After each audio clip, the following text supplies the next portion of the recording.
Good morning. I'm coming to you from Paradise today, actually from Paradise, Pennsylvania, and I wanted to remind you that we are working our way through the first 20 chapters of the book of Exodus as we prepare for our grandparents' camp this summer.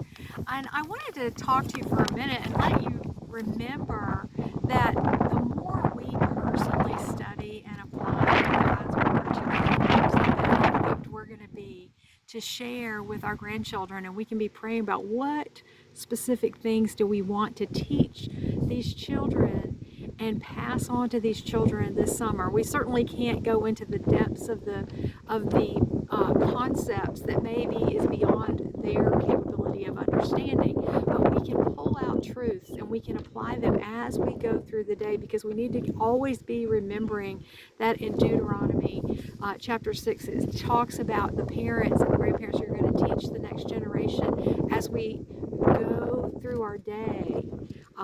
As we walk in the way, as we're sitting in our homes, we're going to teach them, and we teach them by our words, we teach them by our actions, we teach them by our attitudes, we show them through our love for them the way that the Father loves us and the way that God loved the children of Israel, and He heard their cry and listened to them. I'm going to be sharing from Paradise, Pennsylvania, some words that begin with P to kind of help you as you go through. So this past week we've been studying Exodus 11 through 15, and we start with the last plague, which was death. And we are also in that similar situation before we know Christ, as we are facing death. And God gives the promise to His children, I am going to do this last plague, and then I'm going to bring you out of Egypt. So His promise. And then He gives them the Passover. It's an ordinance. It's a reminder. It is the sign of the fulfillment of God's covenant with Abraham, and is actually a precursor to the fulfillment of our new covenant with Messiah.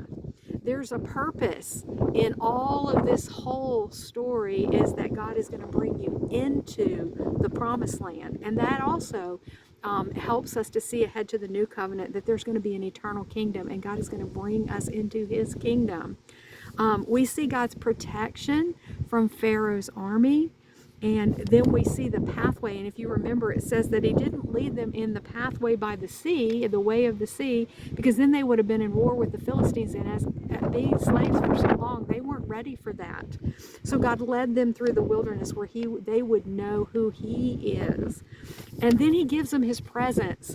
Even before they cross the Red Sea, that cloud that caused darkness for the Egyptian army so that they were just confused, and then that fire that brought light to His people. And then after they come through the Red Sea, we see praise. We see the song of Moses and the people, the sons of Israel, and we see the response by Miriam, and that's all in chapters 11 through 15. And then this final week of April, we're going to look at Exodus 16 through 20, and I hope you will join me as we go through these next 5 chapters, and then that you'll just be working on that, reviewing that, keeping it in your heart and mind as you prepare for your grandparents' week. But in this last week, we're going to see God's presence continue. We're going to see His protection continue in the wilderness. We're going to see His provision in the manna and the meat and the water.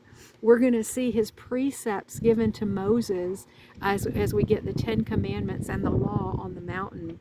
And we're going to see the prescription for obedience to God's law. He says, none of these diseases will come upon you.